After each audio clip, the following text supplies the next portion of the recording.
Discusión y resultados, temporada 2, capítulo 9.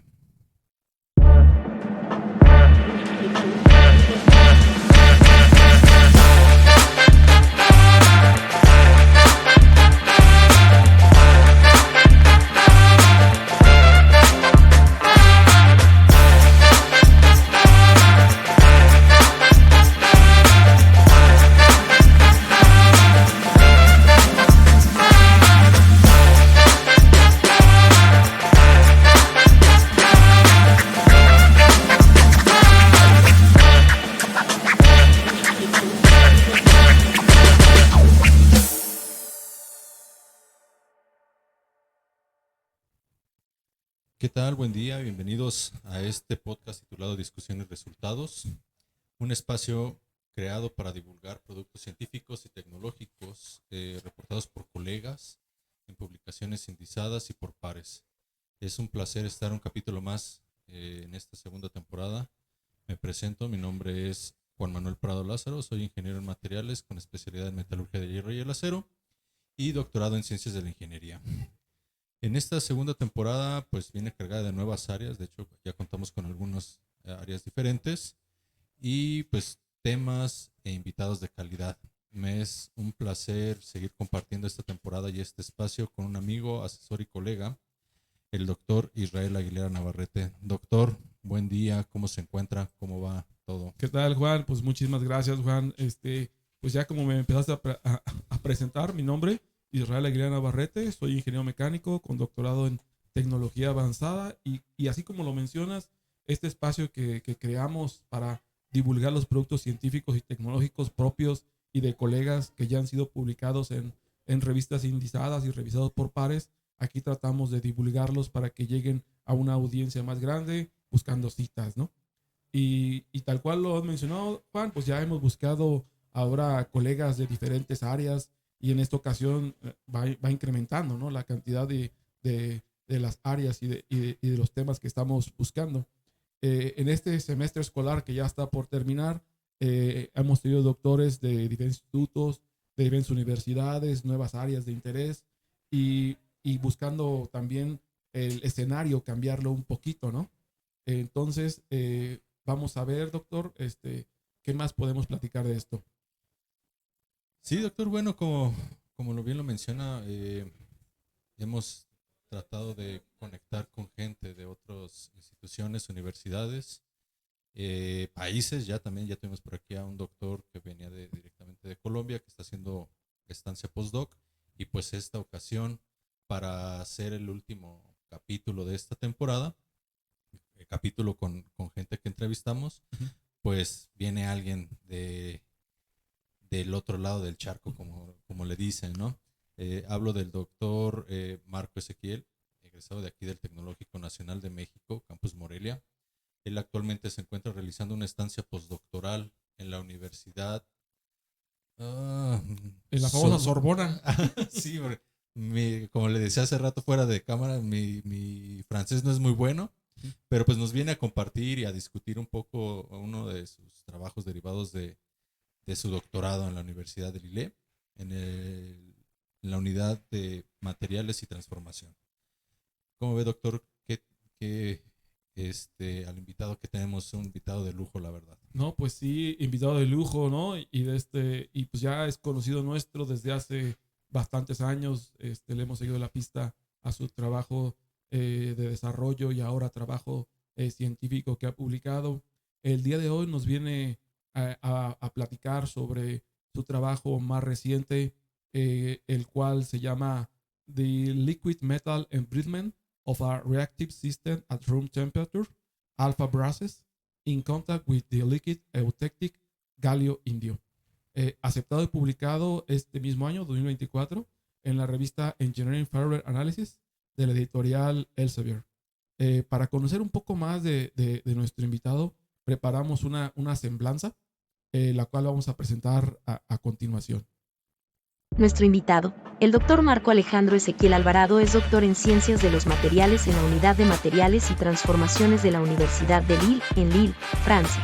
Su maestría en Ciencias e Ingeniería de Materiales la cursó con honores en la Universidad Nacional Autónoma de México, en Ciudad de México. y obtuvo su título en Ingeniería de Materiales en el Instituto Tecnológico de Morelia. Actualmente, el Dr. Marco Alejandro Ezequiel Alvarado es investigador postdoctoral en el Laboratorio de Ciencias de los Procesos y Materiales de la Universidad Sorbonne Paris Nord en Villetaneuse, Francia. En su trabajo colabora frecuentemente con el Instituto de Nanotecnología del Instituto de Tecnología de Karlsruhe en Alemania. Su investigación actual se centra en el desarrollo de películas delgadas nanoestructuradas de vidrios metálicos con propiedades mecánicas y eléctricas superiores.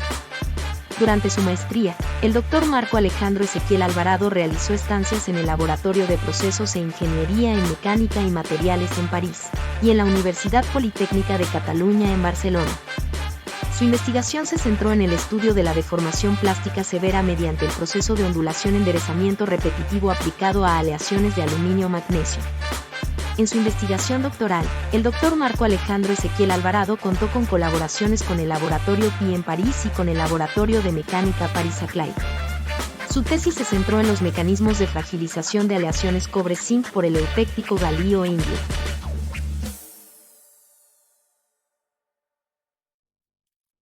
Bienvenido, doctor Ezequiel, a este espacio de divulgación científica y tecnológica. Nos da mucho gusto tenerte aquí, que nos acompañes en este capítulo. ¿Podrías presentarte para la audiencia, hablarnos un poco de tu persona? Si algo faltó que dijéramos, es tu momento, doctor. Muchísimas gracias. Pues muchas gracias, de nuevo muchas gracias por la invitación. Es un honor y un placer estar aquí con ustedes para platicar sobre mi investigación. Es una investigación que me gusta mucho, que disfruté muchísimo hacer durante mi doctorado y pues estoy ansioso por contarles un poco más de eso. Ok. Muy bien, muchas gracias, doctor. Pues fíjate que primero que nada te agradecerte el espacio que te diste, el tiempo, porque pues sabemos que vienes con pues de vacaciones, ¿no? Andas por tierras michoacanas de vacaciones, tomándote un tiempo también para estar con familia y algunos amigos, y pues te diste la oportunidad y te lo agradecemos mucho. Aquí de todos modos este es tu podcast. Cuando gustes venir a traernos más trabajos, siempre serás bienvenido. Y pues bueno, vamos antes de empezar a hablar sobre tu tema, sobre tu artículo, pues me gustaría hacerte unas preguntas muy, muy simples. La primera de ellas es que nos hablaras un poco de tu trayectoria, o sea, aparte de lo que escuchamos y en la semblanza, ¿qué nos puedes decir de tu trayectoria? ¿Dónde empezó? ¿Y cómo es que llegas a donde te encuentras? Uh-huh.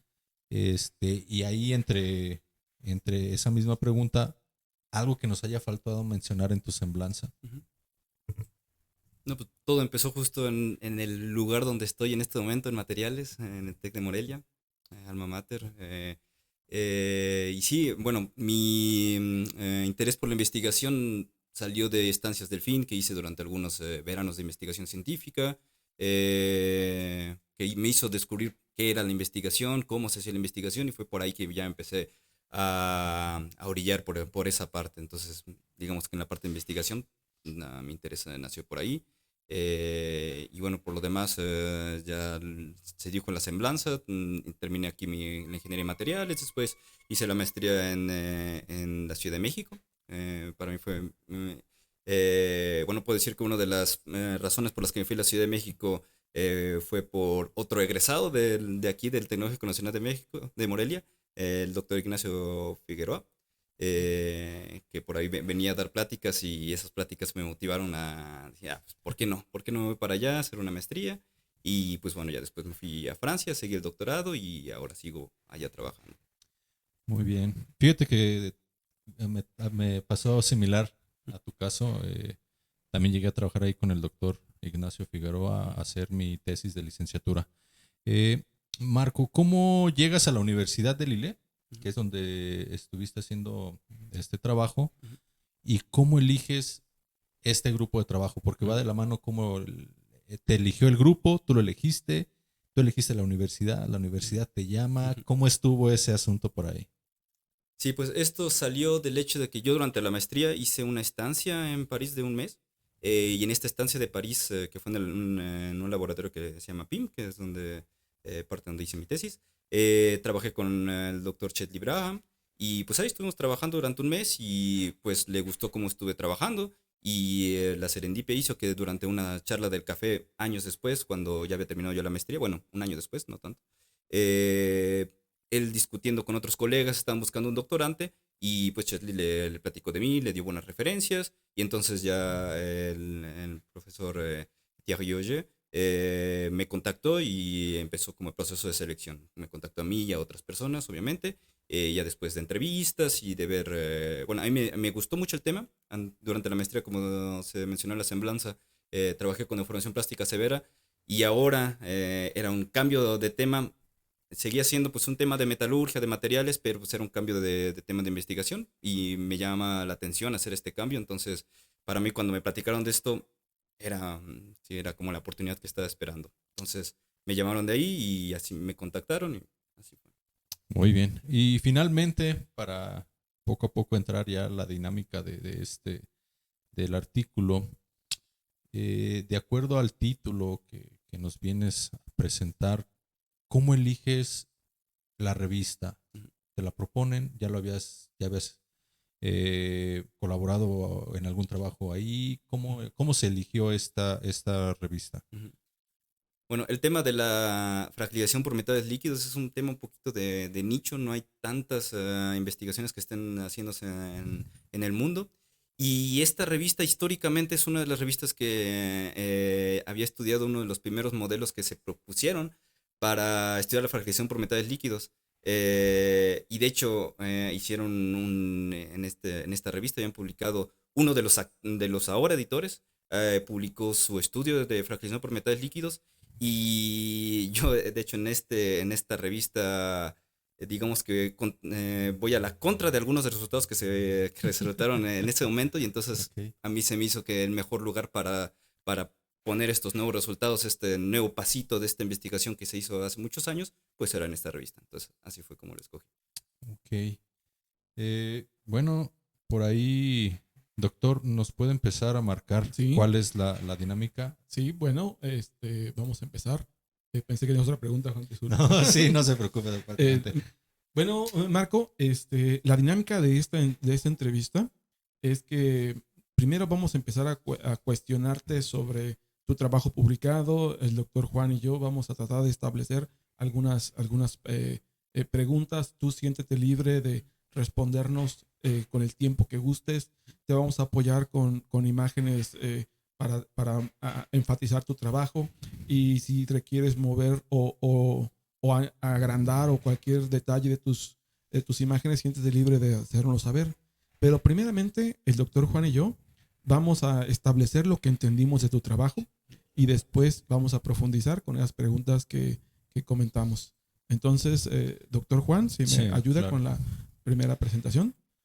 Bueno, Marco, estudiaron la fragilización por metal líquido, en siglas LME, a temperatura ambiente de latones alfa por el autéutico galio indio.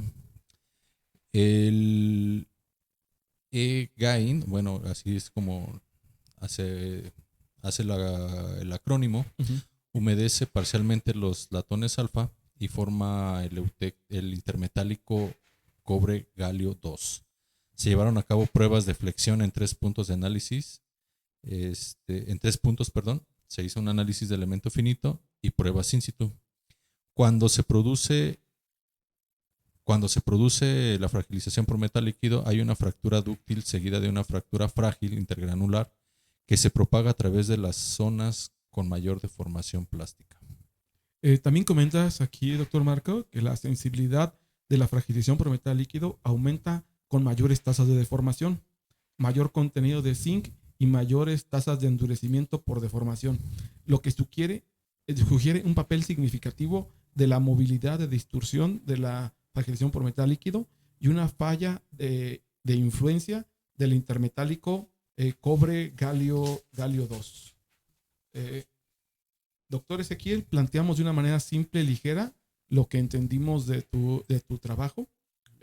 Ahora, doctor, vas por favor, platicarnos del interés, de dónde surgió el interés para este trabajo, por qué estudiar este fenómeno. Por favor, recuerda que tienes el tiempo que gustes, puedes explayarte lo más que puedas, no tenemos problemas de tiempo. Y por favor, te cedo la palabra para que nos introduzcas a tu trabajo. Sí. Pues bueno, primero introducir el concepto de fragilización por metales líquidos, porque a lo mejor no es un concepto con el que estamos tan familiarizados. Y además, incluso por las personas que estudian esto, hay un debate por ahí en la taxonomía de qué es realmente la fragilización por metales líquidos. Hay unos que utilizan varios términos, entre ellos la fragilización inducida por metales líquidos. Para ponerlo simple, digamos que la fragilización por metales líquidos, necesitas primero un metal líquido. Obviamente, el metal líquido más famoso que conocemos es el mercurio. Y uno de los casos de fragilización más conocidos es el de aluminio-mercurio, en donde pones una gota de mercurio en aluminio y se lo come. En este caso es un fenómeno un poquito diferente, porque para que empiece a haber una falla del metal, en este caso latón, que hablaré por qué el latón más adelante, necesitas hacer que haya una deformación plástica. Entonces, pones la gota ahí, no hay ninguna reacción, no pasa nada, pero cuando empiezas a deformarlo, allí es cuando empiezas a ver algo que no está bien. Sí. Ok. Bueno, doctor, entonces, qué bueno con tu introducción. A ver, doctor Juan, ¿tiene alguna pregunta? Sí.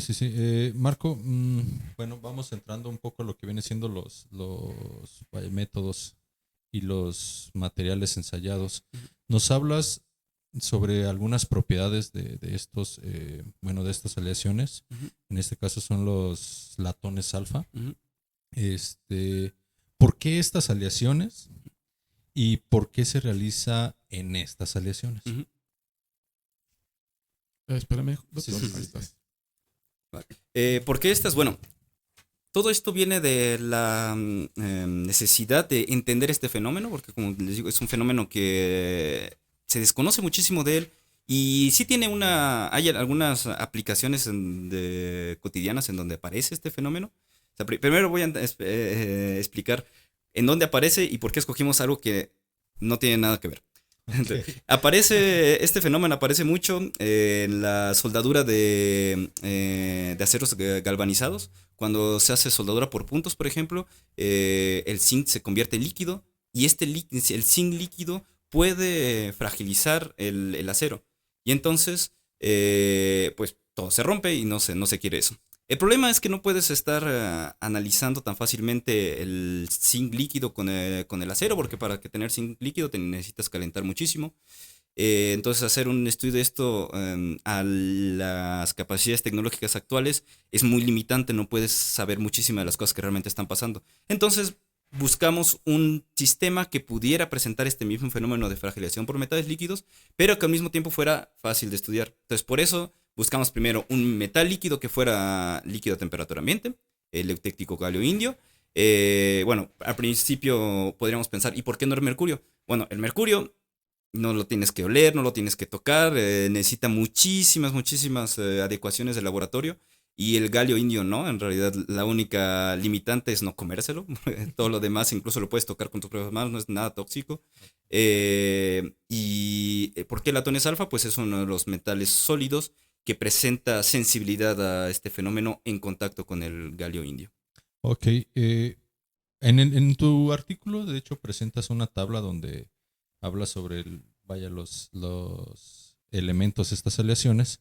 Y nos manejas desde tamaño de grano, durezas, y algunos de estos vienen con un tratamiento de envejecido. ¿Puedes explicarnos un poquito esta tabla? O sea, porque en el trabajo obviamente haces mención de el cobre con 20% de zinc, con 25, 30, etc. Entonces, ¿por qué nos presentas esta tabla? Y estos datos, ¿por qué nos van a servir más adelante? Sí, claro. Bueno, para esto primero explicar que antes, en los primeros trabajos que se hicieron de fragilización por metales líquidos, se creía que la sensibilización era cuestión de pares, de este líquido con este sólido, este líquido con este sólido. Entonces bastaba nada más con hacer una tablita para saber cuáles no mezclar. Ya más adelante se dieron cuenta que en realidad no es tan simple, hay otros factores que afectan muchísimo el hecho de que un material sólido pueda ser fragilizado por cierto material líquido. Entonces lo que quisimos hacer en ese trabajo es variar varias cosas al mismo tiempo para ver el efecto de cada una. Entonces variamos el contenido de zinc, por eso tenemos varias aleaciones. Todas siguen siendo aleaciones alfa, latones alfa, que significa que siempre tenemos la misma fase, la fase alfa, no hay aparición de unas segundas fases. Estos tienen diferentes tratamientos térmicos para obtener diferentes valores de dureza o de tamaño de grano. Entonces, como son estos tres variables que queríamos cambiar para poder hacer el estudio. Ok, doctor, mira, justamente ahí entras en la parte de tus muestras que utilizaste y las aleaciones que tomaste para hacer tus muestras, ¿no? ¿Algo más que nos puedes platicar de la preparación de las mismas y cómo fue la parte experimental? ¿En qué consiste todo esto, doctor? Sí, bueno, depende de la prueba que hacíamos, había un tratamiento de muestra diferente. Primero, nada más agregar que para algunas de estas aleaciones que están en la tabla no son aleaciones que estaban comercialmente disponibles, sobre todo el 20 y 25% de zinc, no son aleaciones que al menos en el medio industrial donde estaba, allá en Francia, no eran fáciles de conseguir. Entonces tuvimos que hacer una colaboración con un instituto especializado para poder hacer estas aleaciones con el contenido de zinc que queríamos. Y bueno, más cosas sobre preparación de muestras, pues sí depende mucho de cada una de las diferentes pruebas que hicimos. Entonces yo creo que más adelante, cuando hablemos de cada una de las pruebas, hablaré más de cómo y si preparamos. Ok. Marco, pues observamos por ahí la figura 1, nos muestras un esquema de la prueba de flexión. Para los que no conocen la prueba, ¿podrías describirnos en qué consiste y cómo realizas esta prueba en tus aleaciones? Uh-huh. Bueno, primero, ¿por qué escogimos este método? ¿Por qué este ensayo mecánico? ¿Por qué no otros? Uno podría decir los ensayos mecánicos más comunes es un ensayo de tracción. Pues bueno, para esto tenemos que pensar en dónde va a ir el metal líquido y dónde se va a concentrar la deformación. Entonces, si podemos ver en la imagen, si podremos hacer zoom en una de las dos figuras, cual sea. Por ejemplo, en un ensayo de flexión de 3 puntos, ahí hacemos un movimiento como de este estilo, en donde hay una concentración de esfuerzos, en donde hay una muesca. Aquí tenemos una muesca que está arriba. En esta muesca, ¿por qué está tan grande? O sea, a veces no se hace tan grande, nada más es una línea. En este caso hicimos una muesca grande porque va a servir como receptáculo del metal líquido. Ahí vamos a poner metal líquido. Y lo que es importante de esta muestra es que cuando hacemos la flexión por 3 puntos, la zona con mayor deformación plástica, la zona con mayor esfuerzo, va a ser el fondo de esta muesca. Y qué casualidad que el fondo de esta muesca es la parte del material que está en contacto con el metal líquido. Entonces, por eso escogimos y no otro ensayo mecánico. Bueno, doctor, en esta misma sección nos muestras imágenes obtenidas por microscopía de barrido, ¿no? ¿Nos puede decir qué es lo que vemos en esas imágenes y bajo qué condiciones fueron observadas dichas muestras? Sí, en estas imágenes de barrido lo que estamos viendo es el intermetálico, es el compuesto que se está generando cuando ponemos en contacto el eutéctico galio indio y el metal sólido. Esto es muy importante porque antes se consideraba que cualquier sistema líquido sólido que generara un intermetálico entre los dos no podría generar fragilización. Y bueno, un poco de spoiler, pero van a ver que en realidad en este caso sí. Entonces, aquí lo que quisimos poner en esta imagen es ver la formación de este intermetálico, que va a ser muy importante para explicar por qué es que no impide la fragilización. Ok. Sí. No, doctor, adelante. Es que por ahí, de lo que observamos en el MEP, me voy a meter ahí un poco con una parte del doctor. ¿Bajo qué condiciones se observan estas muestras? Creo que por ahí va la pregunta también del doctor, porque hay las imágenes se observan muy bien definidos, unos secciones como muy rectangulares, una geometría muy definida. Entonces, ¿bajo qué condiciones se tomaron estas imágenes y por qué esas formaciones así? Sí. Bueno, primero para poder observar estas muestras tuvimos que quitar el metal líquido y eso generó muchísimos problemas. Aquí vemos la imagen toda bonita, pero para poder obtener estas imágenes pues costó mucho trabajo encontrar un tratamiento que pudiera quitar el metal líquido sin quitar el intermetálico, porque es lo que queremos observar. Entonces para esto lo que hicimos fue una mezcla de ácido nítrico y también, bueno, no me acuerdo si ácido nítrico o ácido clorhídrico, por ahí lo puse en el... no, clorhídrico, es un ácido clorhídrico y después sosa cáustica, usamos los dos y para poder observar bien nuestro material. Bueno, la sosa, ahora me voy a acordar un poquito mejor, el ácido clorhídrico es nada más para quitar el metal líquido. Ya después, cuando queremos ver la superficie de nuestras muestras, ya más tarde veremos unas superficies de ruptura. Para observar estas superficies de ruptura, aquí sí queríamos quitar el intermetálico. Entonces, en este caso. Y condiciones de microscopía, bueno, tuve la fortuna de trabajar con un microscopio nuevo, un Hitachi. Son imágenes de electrones secundarios a 5 kilovolts, si no recuerdo bien. Escogimos una energía baja para poder tener la información de la superficie, porque es la superficie y la geometría lo que queremos observar. En este caso no eran electrones retrodispersados, porque todo lo que veíamos tenía la misma composición química, entonces no había ningún contraste. Ok. Marco, también ahí nos presentas en la sección 2.3 la parte de métodos numéricos.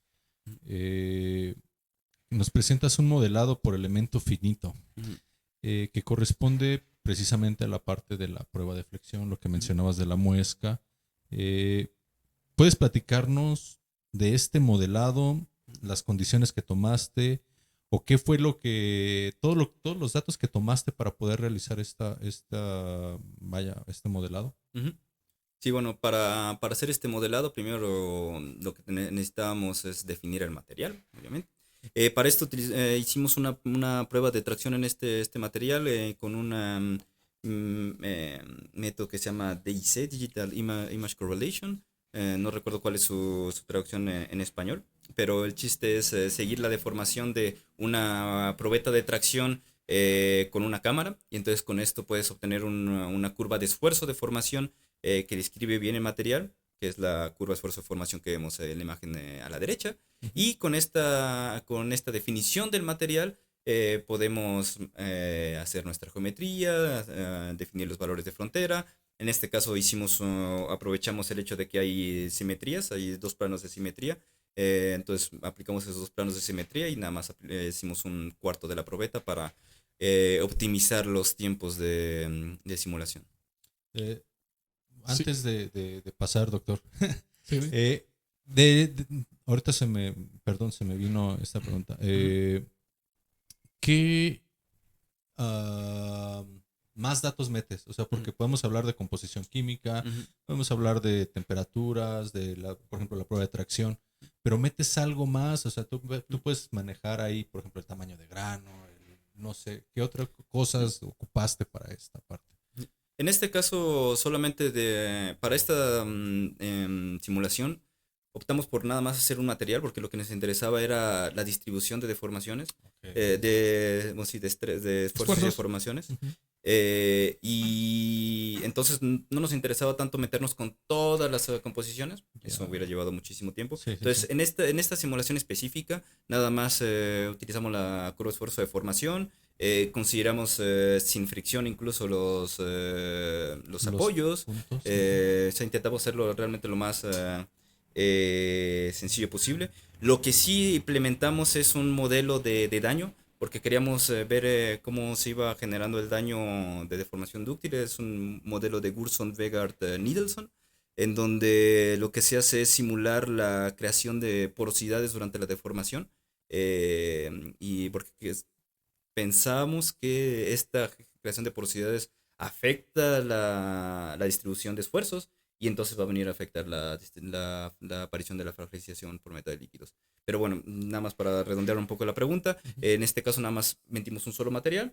En uno de los próximos trabajos que voy a hacer, ahí sí implemento un modelo que es otra muestra que hice más pequeña, nada más un poquito para hacer esta promoción de un Sí, artículo que va a adelante, salir. adelante. Y en este caso también 3 puntos, pero aquí nada más estoy haciendo el ensayo con algunos granos. Entonces, en esta simulación, aquí sí estoy simulando grano por grano con un modelo de plasticidad cristalina que le llama.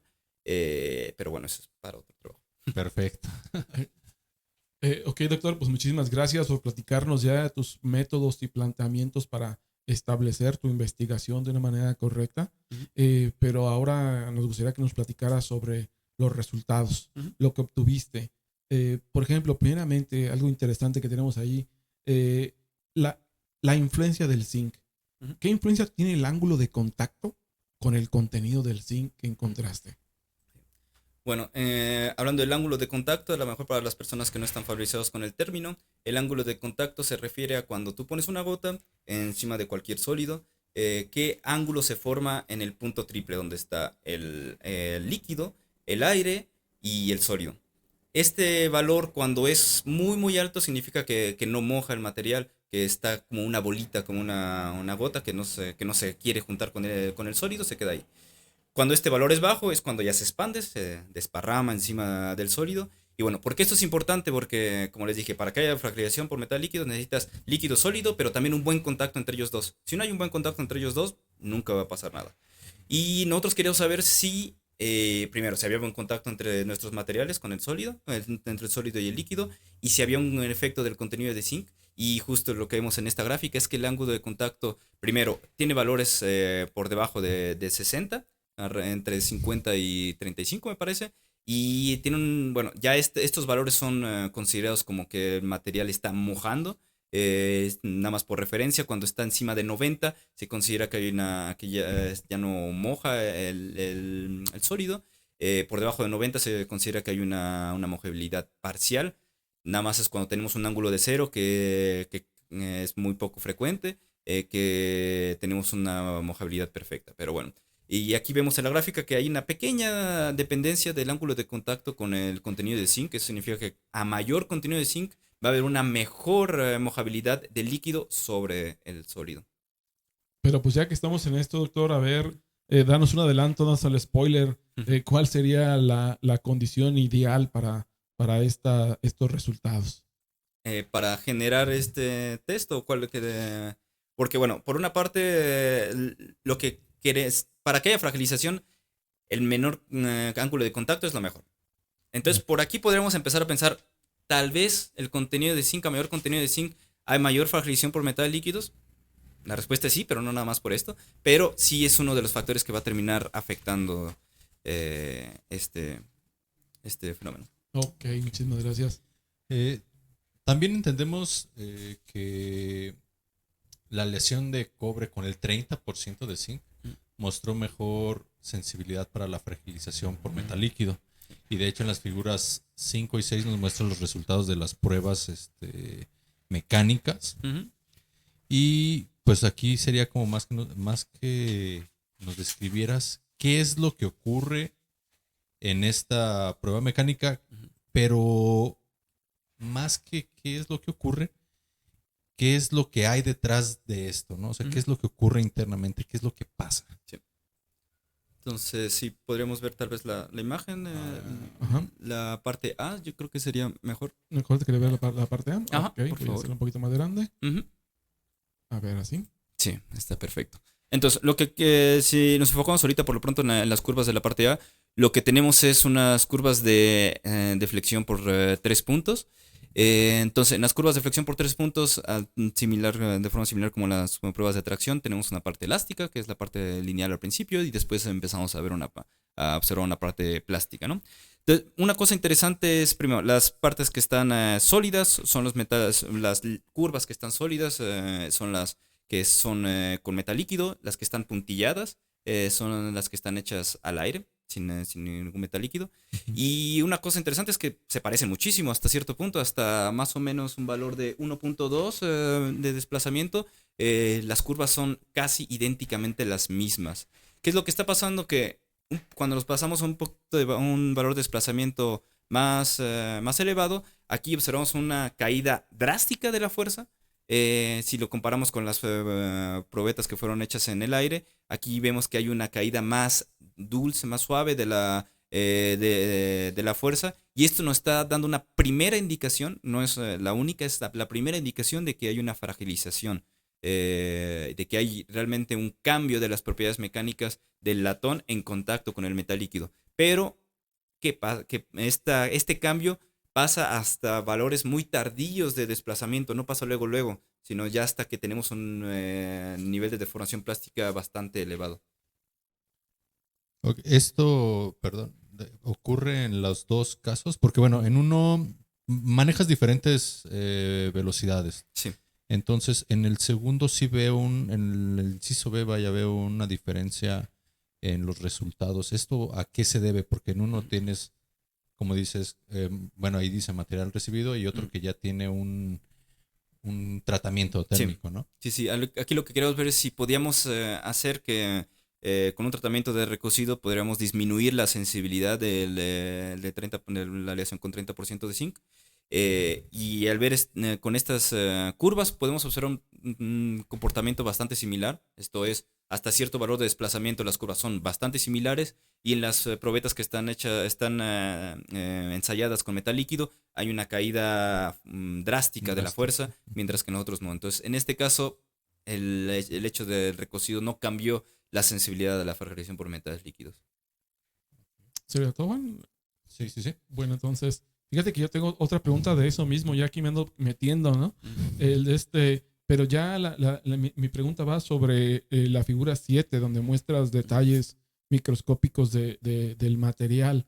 Tengo la duda del resultado de la flexión. Si la siguiente figura, que es la 7, muestras en tu artículo, se observa un tipo de fractura resultante en esta prueba, ¿no? Me gustaría que nos platiques del tipo de fractura que vemos en esta prueba, por favor, doctora, que tenemos aquí.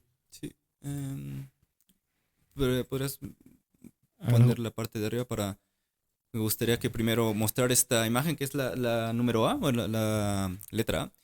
Porque bueno, con esto nos pone un poquito de idea de cómo es la muestra, porque a veces cuando estamos acostumbrados a ver tantas curvas ya no nos perdemos de cómo era la muestra y todo. Aquí está la muestra. Vean bien la escala, porque son nada más 2 milímetros. O sea, estas son muestras pequeñitas del tamaño de un cerillo, más o menos.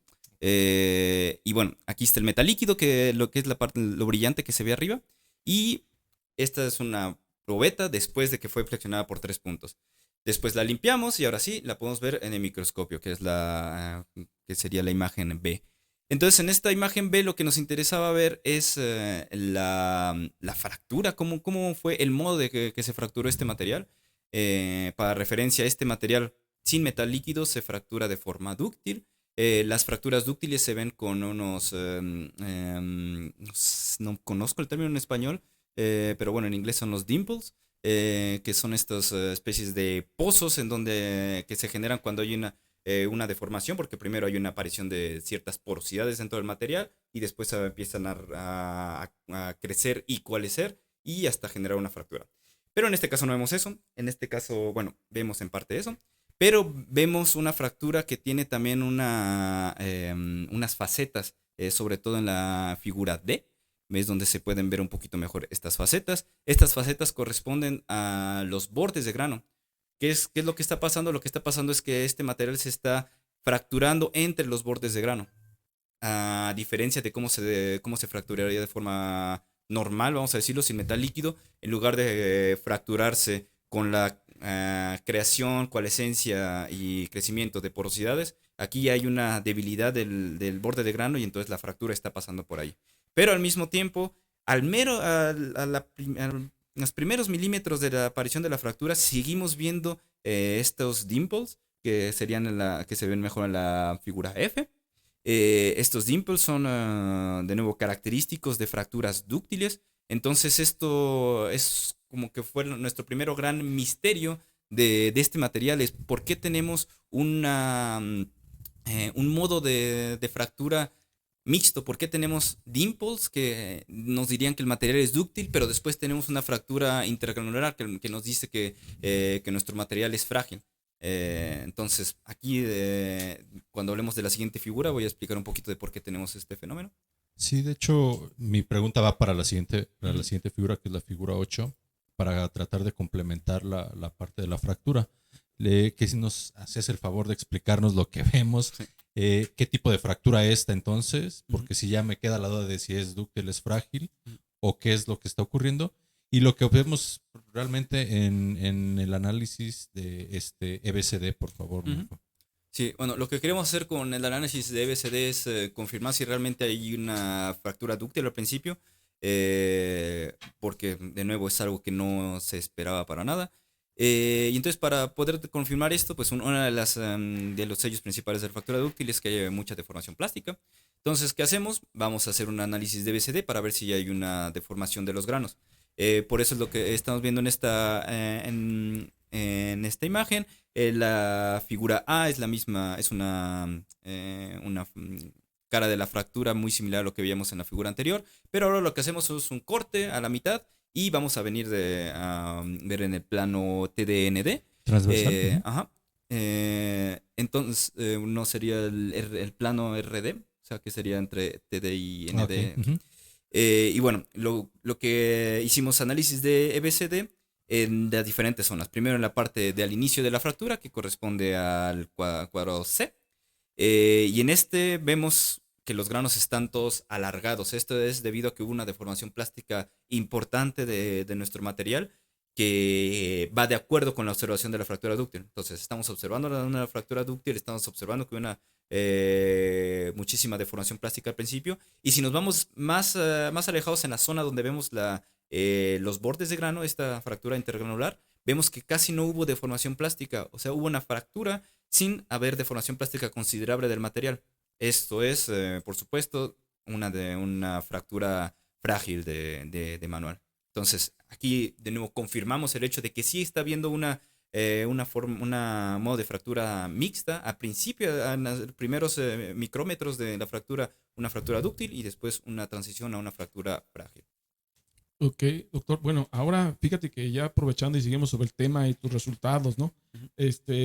Vemos que en la figura 9 presentas la evolución microestructural de acuerdo a la curva esfuerzo de formación. Hay muestras qué es lo que está pasando microestructuralmente en diferentes momentos de la curva esfuerzo de formación. Por favor, ¿nos puedes explicar cómo interpretas o qué es lo que está pasando Ujú. en esta curva, doctor? Primero, unas palabras de cómo se hizo este ensayo, porque este es un ensayo que se hizo in situ en el microscopio electrónico de barrido y además es el primer ensayo reportado en la literatura in situ de fracción por metales líquidos. Entonces no es, uno de los resultados que más nos orgullece, porque de nuevo es el primero que se logró hacer desde que se empezó a estudiar este fenómeno. ¿Y por qué otras personas no habían hecho ensayos in situ? En el microscopio, bueno, en el microscopio de electrónico de barrido, lo que se necesita tener unas condiciones de vacío bastante importantes. Y casi todos los metales, bueno, casi todos los líquidos, pues, ¿qué pasa cuando bajas la presión? Se evaporan. Entonces, si se empiezan a evaporar, pues se van a venir a depositar en toda la cámara del microscopio y pues están un poquito caros los microscopios Sí, para sí. andar haciendo eso por un ensayo, ¿no? Pero una cosa bastante interesante del eutéctico galio indio es que la presión de vapor es bastante baja. Y entonces significa que no se va a evaporar incluso en condiciones de vacío. Y entonces podemos venir a hacer nuestro ensayo in situ sin temor a que nos vayan a cobrar el microscopio por hacer este ensayo. Y bueno, ahora sí, hicimos un ensayo de flexión de 3 puntos, los mismos ensayos que habíamos hecho antes, pero ahora lo que hicimos fue preparar la cara lateral de la muestra metalográficamente para poderlo acabado de espejo, para poder tener una mejor idea de qué es lo que está pasando en el preciso momento de cada una de las partes de la curva esfuerzo, bueno, en este caso fuerza de desplazamiento. Entonces, en la primera parte es en el punto A, sería antes de empezar el ensayo. Entonces, en la parte de arriba, en la muesca, tenemos el metal líquido, el EGAIN, eutéctico galio indio. Y bueno, en la parte de abajo todo lo que vemos es la muestra. Entonces empezamos a hacer nuestro ensayo. Ya sabemos que al principio no hay ninguna diferencia, no hay ningún efecto del metal líquido. Entonces en la parte B vemos cómo el material sólido ya se está empezando a deformar y sobre todo vemos que hay una aparición de la primerita fractura. Es un poquito difícil de ver, pero bueno, ya cuando vemos en el punto C, ya es más fácil de ver cómo la fractura se está propagando. Si vemos en la curva, todavía no hay una caída de la fuerza, como sabemos que es producto de la fragilización. Entonces vemos cómo hay una primera etapa de fractura en donde todavía el metal líquido no le hace cosquillas al sólido, todavía no tiene un efecto sobre las propiedades mecánicas del sólido, y esto pasa hasta el punto D. Entonces en el punto D es el instante preciso antes de la tragedia, es el instante preciso antes de que haya una caída de la fuerza abrupta, y entonces aquí tenemos una fractura que ya creció un poquito más con respecto al punto C, y entonces de un segundo a otro toda la fractura va a venir a cubrir todo el resto de la muestra. Hasta aquí todo el desplazamiento de la fractura era de milímetros por minuto, y después pasó de una velocidad de milímetros por minuto a kilómetros por segundo. Entonces estamos hablando de que cuando hay esta transición de una fractura dúctil a una fractura frágil, la velocidad no es para nada la misma. Ok, Marco, fíjate que siguiendo el orden del trabajo, vemos que regresas nuevamente a hacer pruebas de flexión, pero ahora modificas el porcentaje de zinc. Ahora te vas sobre el 25% y el 20% de zinc en estas muestras, y presentas una curva carga-desplazamiento o fuerza-desplazamiento en diferentes tanto velocidades como al aire y en contacto con el eutéctico. ¿Qué es lo que observamos ahora al modificar el porcentaje de zinc? Sí, bueno, porque hasta ahorita todos los resultados que habíamos mostrado eran nada más en 30% de zinc. ¿Por qué lo hicimos así? Por una razón pedagógica, y es el hecho de que el 30% de zinc presenta la mayor sensibilidad a la fragilización. Entonces la idea en el artículo, el hilo conductor, es primero mostramos cómo aparece la fragilización, también como cuáles son los efectos. Ya vimos, lo discutimos en las curvas de fuerza de desplazamiento, lo discutimos en las caras de la fractura, y ahora sí, ver cuáles son los factores que podrían cambiar esta sensibilidad a la fragilización. Uno de estos factores, como ya mencionamos hace rato, es el contenido de zinc. Entonces, vamos a cambiar el contenido de zinc de las muestras. Vamos a estudiar ahora las muestras de 25 y 20%. Y bueno, hace rato les decía que las muestras de 25 y 20% de zinc no son muestras que están comercialmente disponibles. Entonces, estas dos muestras se hicieron en un laboratorio con el que colaboramos, en un laboratorio en París. Y bueno, estas muestras se hicieron, se hicieron por fundido. No soy especialista en elaboración de aleaciones, pero en la historia termomecánica de estas muestras es de que fueron fundidas en un lingote y después laminadas hasta tener las dimensiones que teníamos. Entonces, debido a este laminado, la microestructura de este material presentaba muchísima deformación. Y de hecho, en la tabla que platicamos anteriormente, vemos que estas muestras tienen un valor de dureza bastante elevado. Y bueno, cuando hicimos, ahora sí, ahora platicando sobre las curvas, esto nos hizo tener estas curvas bastante peculiares. De nuevo, las curvas sólidas son las curvas con metal líquido, y las curvas punteadas son las curvas al aire. Aquí estamos viendo, bueno, las curvas al aire presentan una parte elástica, bueno, todas presentan una parte elástica, una parte plástica, y después caen de forma suave, por decirlo de una forma. Pero las otras tienen estas caídas de fuerza, pero a diferencia del 30%, estas caídas no van hasta abajo de la fuerza, sino que tienden a llegar a un plató, a un valor en donde se estabiliza, vuelve a haber un poco de deformación plástica y vuelven a caer. Avanzan y caen, avanzan y caen. Y en su momento fue de nuevo otro misterio que teníamos que resolver. ¿Por qué esta forma de las curvas fuerza-desplazamiento? Y bueno, por eso nos seguimos de ver las caras de la ruptura para tener un poquito más de información, que sería la figura siguiente. Sí, de hecho, me voy a atrever a interrumpirte porque mi pregunta va sobre esta figura Ajá. y sobre el tipo, porque nos muestras unas imágenes de la fractografía, ¿no? Ujú. Del 20% de Ujú. zinc. ¿Puedes explicarnos qué es lo que se aprecia de acuerdo a lo Ujú. que lo que nos estabas diciendo? Sí. Bueno, si primero vemos la figura D, aquí lo que estamos viendo es la muestra ya hasta el final de la curva. Entonces, ya después de aquí hubo todo este zigzag. Y ya cuando vemos esta muestra primera, a la primera vista, a lo mejor no hay como que tanta idea de, ok, pero ¿cuál es la relación que hay entre la curva y esta fractura?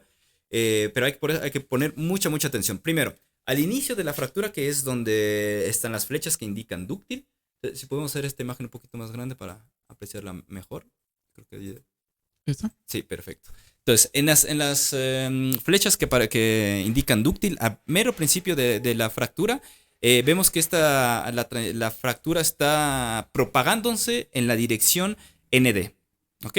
Entonces se empieza a propagar en la dirección ND y después hay una fractura frágil que se propaga, pero en otra dirección, en la dirección TD.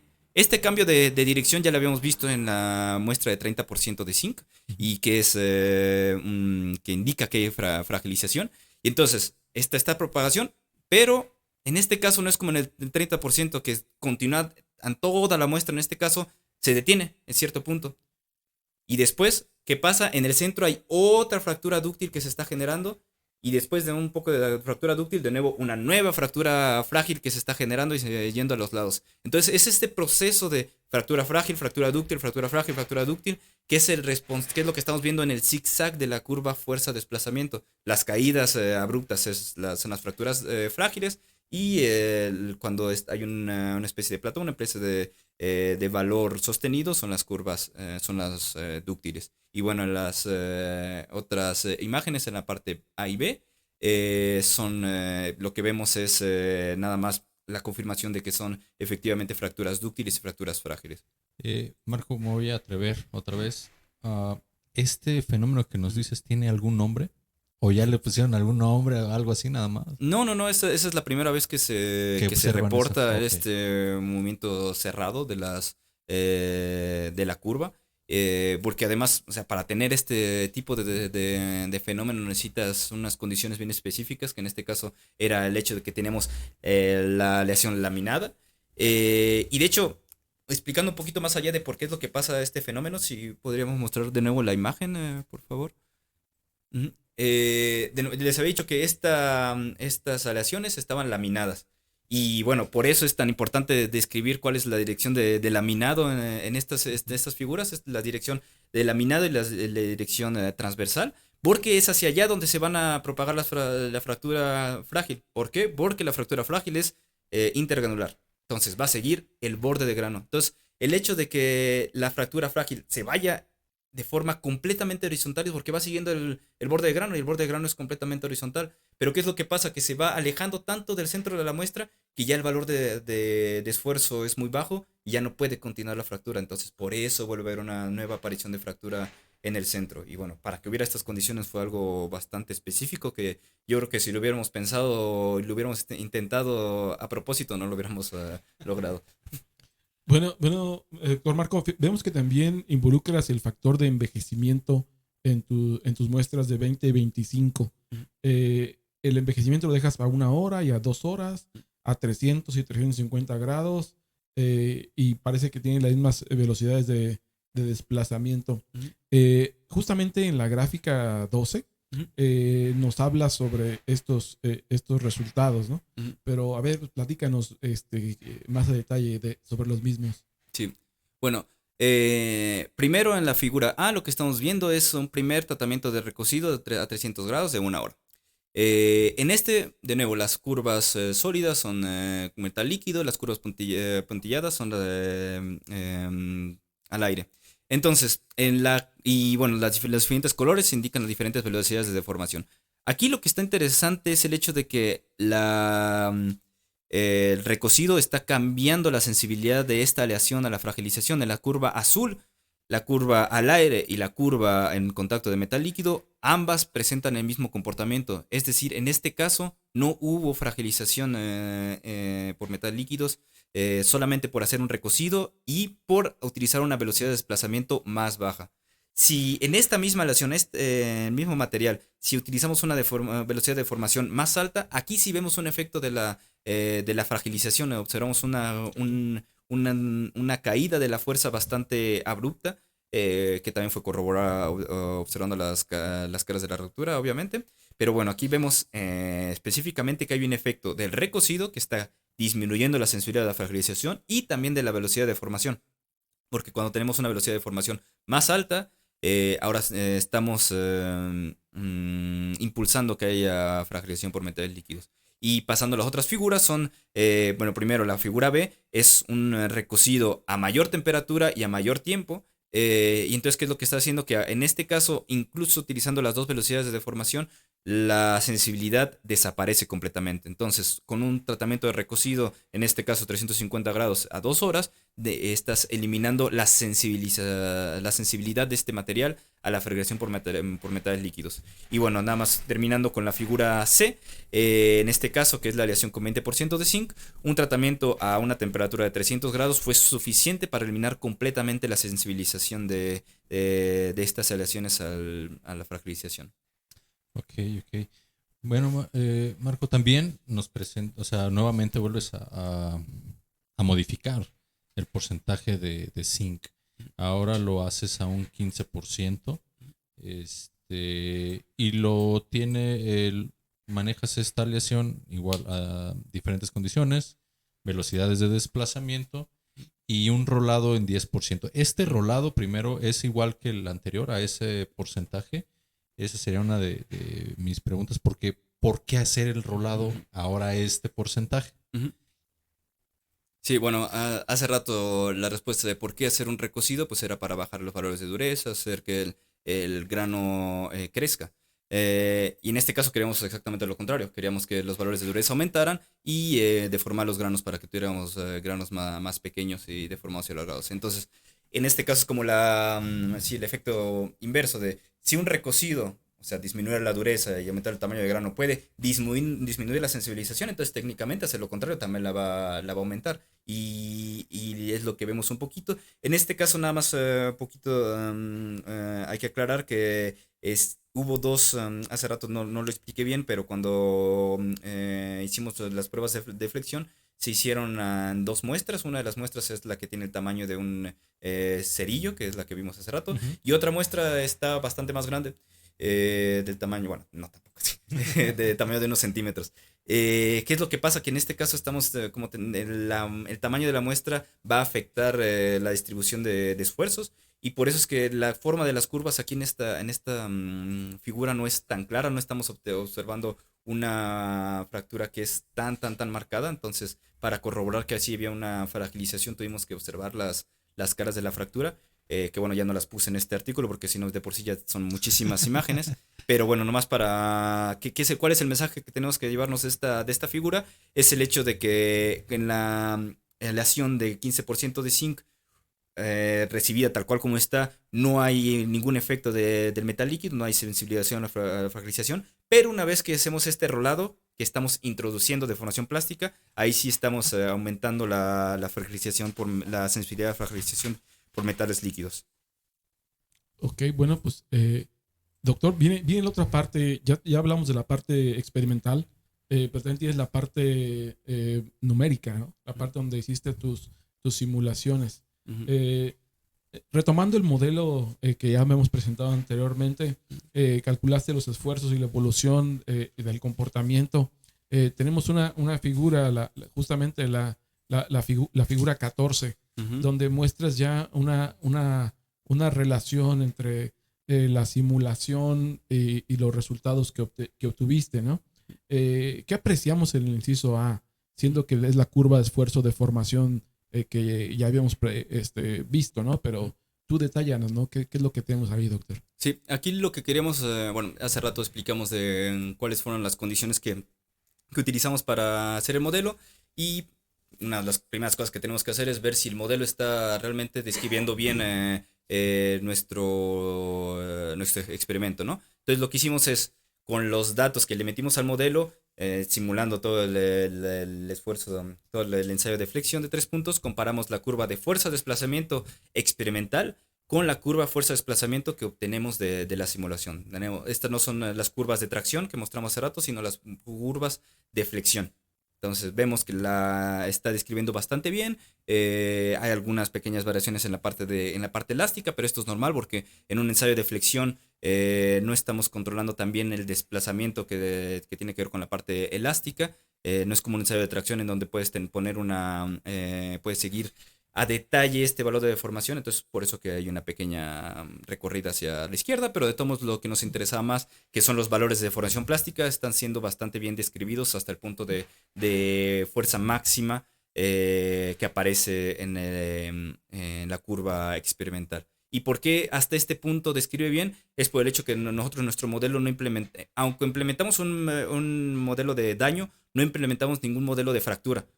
Y ya vimos hace rato que en los ensayos in situ que para este punto de máxima fuerza ya hay una fractura. Entonces, esto explica por qué hay una diferencia entre la parte simulada y la parte experimental. Como en la simulación no aparece ninguna fractura, pues el material se va a seguir deformando sin disminuir la fuerza. Pero en la parte experimental sí hay una fractura, entonces por eso se desvían los valores a partir de este punto. Ok. Hoy, Marco, vamos a pasar un poco a lo que viene siendo la discusión de los resultados, porque bueno, en teoría creo que vienen siendo como las conclusiones, ¿no?, del trabajo, porque la verdad el trabajo vas haciendo y vas discutiendo al mismo tiempo tus resultados. Pero vamos a pasar a lo que viene siendo la discusión. En la figura 15 nos muestras el comportamiento de un modelado. ¿Puedes decirnos qué ocurre exactamente, o bueno, qué es lo que ocurre en esta simulación y qué valores obtuviste de este resultado? Sí, bueno, entonces de la simulación lo que se obtienen muchísimos valores, los valores de esfuerzo, la distribución, la fuerza de desplazamiento, pero lo que nos interesaba realmente es saber la distribución de la deformación plástica. ¿Por qué? Porque, bueno, hace rato que discutimos cómo se movía la fractura, vemos que no va en la misma dirección, sino que hay un cambio de dirección cuando hay una fractura frágil. Entonces, en la figura B, de hecho, estamos volviendo a una figura que ya mostramos anteriormente. Es una probeta que fue cortada transversalmente para poder observar cómo se propaga la fractura. Y aquí lo que hicimos fue compararlo con la distribución de deformación plástica equivalente. Y vemos que la distribución de deformación plástica equivalente es muy similar a cómo se está moviendo la fractura frágil. Porque uno esperaría que una fractura va a seguir completamente, bueno, en este caso en la dirección normal, siguiendo las direcciones de mayor esfuerzo. Pero no. En este caso está yéndose hacia la izquierda, bueno, de forma horizontal, y después está bajando y está siguiendo este valor de deformación plástica equivalente que es máximo. ¿Por qué? Nosotros creemos que uno de los factores claves para que haya la fragilización es el hecho de que el material tenga una movilidad de dislocaciones más baja. Y uno de los factores que afecta a esto es el hecho de la deformación equivalente, porque aquí, cuando hay deformación plástica equivalente, estamos hablando de que hay una mayor densidad de dislocaciones, porque la deformación plástica, a final de cuentas, es un movimiento de dislocaciones. Entonces, ¿qué está pasando? Que en estas zonas, como hay una mayor deformación plástica que ya se generó, las dislocaciones tienen más dificultad a moverse. Y entonces, estas zonas, la misma muestra, vemos que hay unas zonas que específicamente son más sensibles a la fragilización. Pues, doctor, fíjate que tal cual lo menciona el doctor Juan, sobre cómo vas discutiendo los resultados a la misma hora que los vas presentando, llegando a un punto donde tú hablas de que hay 4 aspectos esenciales de la fragilización del metal líquido, ¿no? Y justamente en la figura 16, que más sí, la 16, mencionas cuáles son estos 4 aspectos de la fragilización. A ver, pues, platícanos, y aquí tengo la figura lista para que nos puedas comentar de ello. Sí, esta figura me rompió un poquito la cabeza porque no sabía cómo explicar todos estos, pues sí, todos los factores que realmente están haciendo que haya una fragilización o no. Pero bueno, de la forma como lo pusimos es de que hay 3 factores que están jugando aquí un rol. El primero, y que es un poquito más fácil de ver, es el valor de dureza. Y bueno, ¿qué es lo que vemos en la... Bueno, primero, la figura que vemos a la izquierda es una proyección 3D.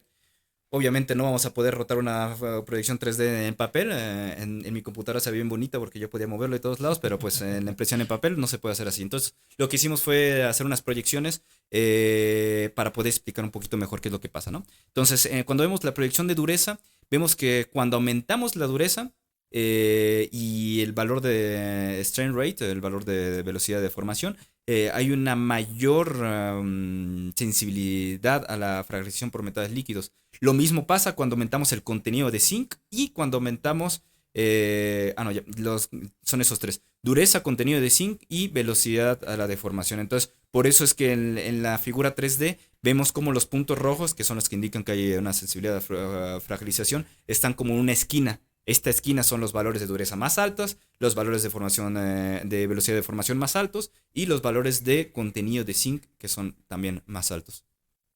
Ok, bueno. A ver, ya me Sí. perdón. Bueno, Perdí el hilo. Ya, muy bien. Marco, fíjate que en la sección 5.2, porque eso fue más en la parte de la interfase sólido-líquido, hablando de la 5.2, que es la iniciación de la fractura, menciona ciertas condiciones por las cuales no presenta ciertas características de frágiles, ¿no? O dúctiles, dependiendo. ¿Qué es lo que ocurre internamente en la aleación o a qué se deben estas condiciones de las que nos hablas? Sí, bueno, como más o menos adelanté hace rato, lo que nosotros estipulamos es el hecho de que el factor que une a todos estos tres factores, o sea, qué es lo que tienen en común la dureza, el contenido de zinc y la velocidad de formación, es que las tres están disminuyendo el movimiento de dislocaciones. Voy a explicar esto. Bueno, el factor de por qué la dureza modifica el movimiento de dislocaciones ya lo discutimos hace rato, tiene que ver con el hecho que la deformación plástica ya son dislocaciones por sí. Entonces, siendo un poquito más exactos, el modelo del bosque de dislocaciones explica el hecho de que a mayor deformación plástica las dislocaciones se van entrecruzando entre sí y entonces está impidiendo que se muevan más adelante. El contenido del zinc lo que está haciendo es que, bueno, el zinc en esta aleación solamente tenemos una fase, hay que recordar eso. Entonces significa que tenemos una solución sólida. Tenemos una solución sólida de cobre zinc y los átomos de zinc están modificando la red cristalina de cobre. Entonces, cuando tenemos más átomos de zinc, hay mayor distorsión de la red cristalina del cobre y entonces esta distorsión está dificultando el hecho de que las dislocaciones se estén moviendo. Y lo mismo pasa, es un fenómeno muy similar con la velocidad de deformación. A una velocidad de deformación más alta, estás dándole menos tiempo a las dislocaciones para que se muevan.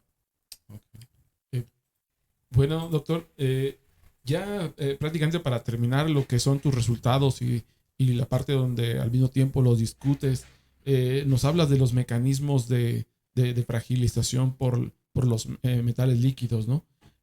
Mencionas que existen varios mecanismos por la incursión del galio indio en esto. Mi pregunta es, ¿cuáles son esos mecanismos? ¿Qué es lo que está ocurriendo en tu trabajo que muestras, ¿no? Sí, bueno, la cuestión de los mecanismos es la pregunta abierta de la fragmentación por metales líquidos, porque hay un montón de mecanismos que se proponen en la literatura. Y bueno, lo que hicimos aquí es hacer nuestra hipótesis de cuál es el mecanismo que está ocurriendo en este caso. Porque bueno, al principio hablamos un poquito del intermetálico, que antes se decía que un sistema con intermetálicos no podía tener fragilización por metales líquidos.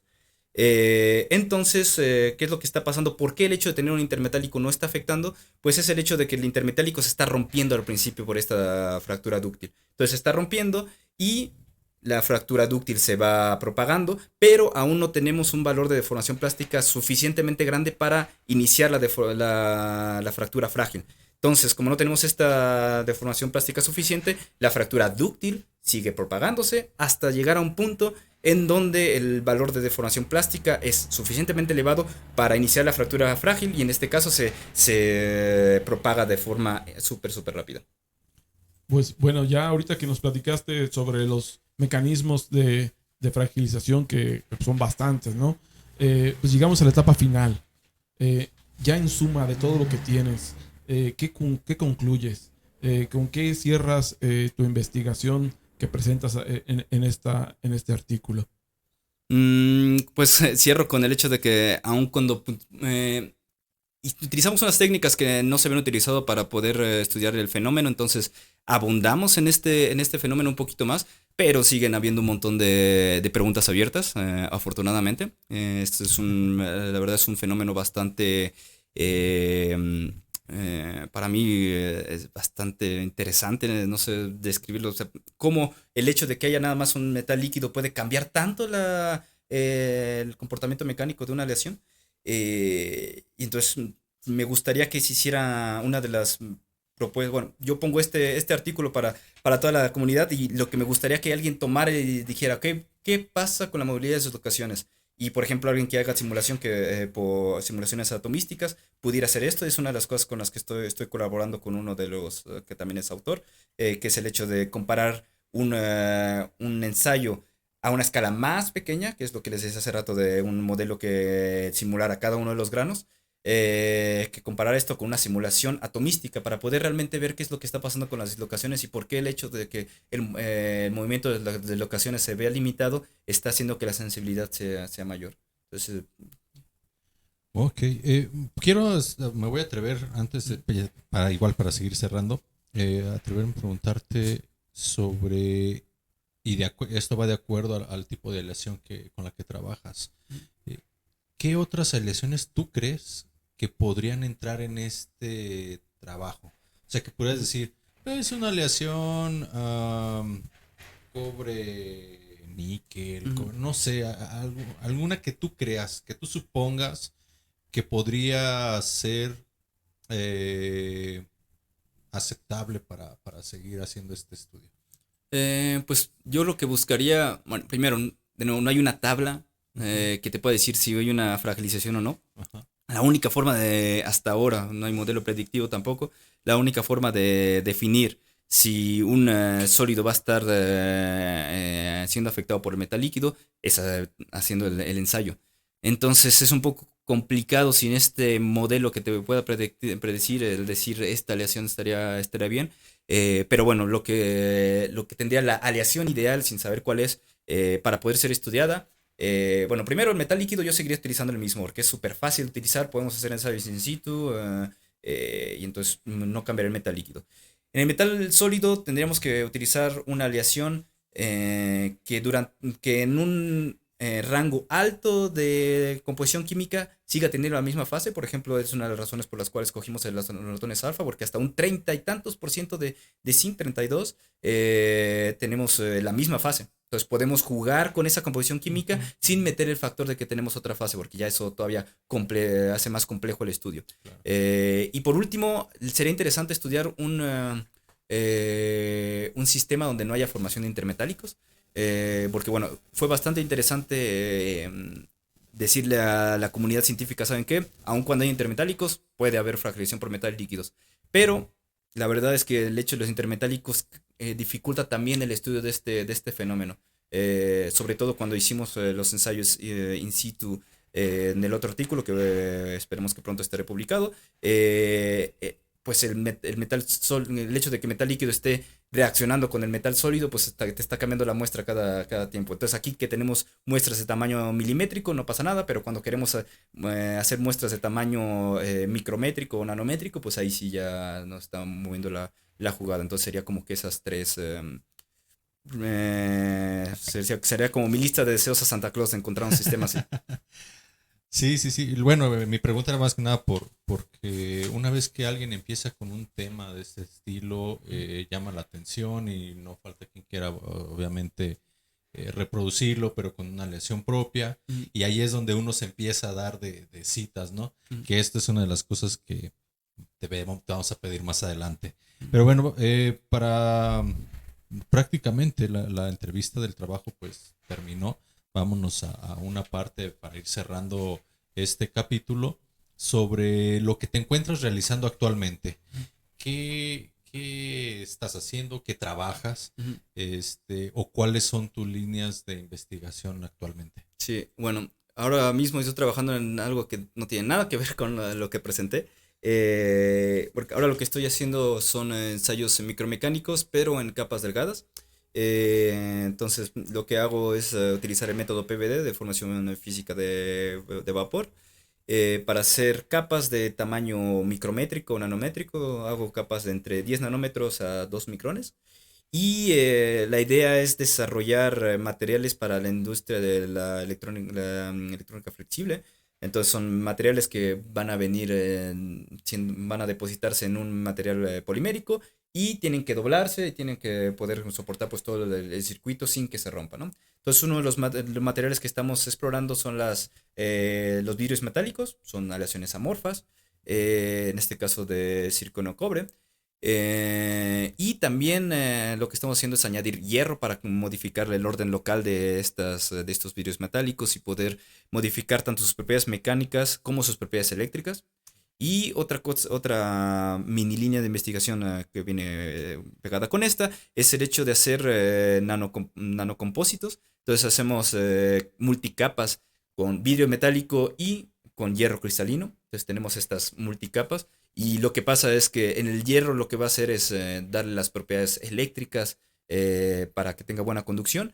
El circonio cobre amorfo les da una resistencia bastante elevada, pero pues los vidrios metálicos son bastante frágiles, entonces lo que queremos hacer es como limitar esta fragilización. Entonces el hecho de que tengas multicapas, sin explicar mucho en detalle, al mismo tiempo bloquea la aparición de bandas de cesamiento en las aleaciones amorfas y por el otro lado está también bloqueando el movimiento de las deslocaciones para que haya un efecto sinérgico de estas dos capas. Wow, interesante. Bueno, espero que no, que de todos modos sigas trabajando con la línea del trabajo que nos trajiste, porque la verdad es un muy buen tema. Entonces yo sí diría adelante con eso, ¿no? Unas preguntas más de lo que te encuentras haciendo. Ahora es más del grupo de trabajo, ¿no? ¿Con quién estás colaborando? ¿Colaboras con las mismas? ¿Son otras personas? Y para que vayas haciendo un poco de comercial de tu parte, ¿dónde te podría encontrar la audiencia? Por si algún día se quieren comunicar contigo, ¿no? Claro. Bueno, ahora justo como cambié de línea de investigación, cambié de grupo de trabajo completamente. Sigo trabajando un poco con las personas con las que trabajé para este trabajo que presenté hoy, pero para terminar algunos pues artículos que se quedan en el tintero. Más adelante, bueno, ahorita estoy desarrollando como que esta nueva línea de investigación que es para lo que me contrataron en mi estancia postdoctoral, pero sí más adelante cuando tenga un poquito más de libertad, sí planeo retomar este tema de nuevo y volver a colaborar con las personas que todos estamos contentos con el trabajo que salió de aquí, entonces también tenemos ganas de seguir trabajando en ello. Y bueno, nada más para dónde me pueden encontrar. Bueno, pues en LinkedIn me pueden encontrar como Marco Ezequiel y también en Google Scholar. Afortunadamente no hay tantos Marcos Ezequieles haciendo investigación. En metalurgia no he encontrado ninguno otro, por ahí otro en medicina, pero afortunadamente por ahora es fácil encontrarme. Muy bien. Bueno, doctor. Ahora sí, pues muchísimas gracias por tenerte aquí en este espacio y compartir con nosotros tu investigación que publicaste recientemente y darte un tiempo, ¿no? para hacer esto, ¿no? ¿Nos podrías retroalimentar sobre este espacio, sobre esta actividad? ¿Qué te pareció? Me parece un espacio bastante útil y necesario. Creo que es importante que haya muchos espacios como estos en donde se pueda discutir de una forma más abierta y hacer una divulgación de realmente lo que es la labor científica, porque, bueno, yo no sabía, por ejemplo, qué es lo que hacía realmente un investigador hasta que hice las estancias del fin. Entonces, por ejemplo, estos cosas que se pueden encontrar fácilmente en YouTube, en donde puedes saber, mira, estos investigadores que estudiaron en la misma escuela que yo hicieron esto, y pues espero, así como a los investigadores que me motivaron a mí a seguir a hacer esto, puedan a lo mejor escuchar estos podcasts y también motivarse a hacer lo mismo. Espero, porque bueno, creo que la carrera de investigación Es difícil, pero bueno, es bastante enriquecedora. A mí me encanta hacer lo que estoy haciendo. Entonces agradezco de nuevo muchísimo el hecho de estar aquí porque se me hace una labor necesaria y bastante loable. Bueno, pues muchísimas gracias por tus comentarios. Bueno, me imagino que te sentiste bien en esta entrevista, pero quisiera escucharlo de ti. ¿Cómo te sentiste? ¿Te sentiste estresado? ¿Te sentiste libre? ¿Es lo que esperabas de esta entrevista o esperabas otra cosa de esta entrevista? Pues no me sentía estresado. Yo conozco bien lo que escribí y es algo que me gusta mucho, sobre todo. Y incluso aunque llegaran a salir preguntas que no supiera, eso también es muy, muy, muy, muy interesante. Es algo que creo que a veces nos falta un poquito como saber que el hecho de que una persona que tiene un estudio bastante diferente, que no tuvo a lo mejor incluso la misma carrera o no hizo el mismo línea de investigación y todo eso, obviamente va a tener preguntas diferentes que las preguntas que tú te haces todos los días. Entonces a lo mejor eso podría enriquecer el hecho de como tener preguntas que tú nunca te imaginaste y que pueden incluso hacerte ver las cosas de forma diferente. Bueno, pues doctor, nuevamente agradecerte y pues ya nos estamos despidiendo, finalizamos esta entrevista. Muchísimas gracias por estar con nosotros y compartir contigo tus experiencias de esta investigación y algunos intereses que tienes futuros. Nos gustaría que una vez salga esta entrevista tú la puedas divulgar entre tus amigos, colegas, alumnos y conocidos. Dentro de esta entrevista vamos a dejar el DOI de tu artículo, así como tu ResearchGate y tu ORCID, para que la audiencia te pueda localizar, así también como lo del doctor Juan, el de un servidor en este trabajo. Entonces ya con esto nos estamos despidiendo. Por favor, me gustaría que ya te despedirías con la audiencia, doctor. Sí, pues bueno, espero que los que escuchen esto se han interesado un poquito más sobre mi trabajo y sobre la investigación. Y sí, estoy abierto si alguien me quiere contactar para platicar un poquito más de esto, colaboraciones, lo que quieran. A mí me gusta mucho platicar de mi tema. Bueno, doctor, como bien lo mencionó el doctor Israel, te agradecemos mucho, la verdad. Sabemos que vienes de un viaje de hace, bueno, de horas, que vienes a disfrutar de tu familia, de las fechas, de tus compromisos, y que te hayas tomado, la verdad, un tiempo para venir, visitarnos, platicarnos. Pues es la verdad muy fructuoso una entrevista con todos los que han venido. Y pues como dice el doctor, ayúdanos a difundir tu video una vez que salga. Nos interesa obviamente llegar a más personas que conozcan no solamente tu trabajo, sino de todos los invitados anteriormente. Entonces siempre les pedimos, vaya de favor, que se suscriban al canal, que nos ayuden. Esperamos en esta tercera temporada que viene empezar a hacer algunas entrevistas en línea. Ya por ahí tenemos algunas personas que pues desafortunadamente no pueden venir hasta esta ciudad. Haremos algunas entrevistas en línea y pues de ser posible con gente con la que estés colaborando por allá, algún alumno igual de postdoc o de doctorado que ya tenga por ahí algún artículo, pues bueno, créeme que será siempre bienvenido. Y pues bueno, ya para cerrar este espacio, pues nuevamente gracias a los dos, doctor Israel, doctor Ezequiel. Esperemos tenerte nuevamente por aquí con el spoiler que nos diste ahí en un pequeño adelanto. Y dejamos las referencias y datos tanto del doctor Israel como tuyos. De antemano, muchas gracias y es todo por este capítulo.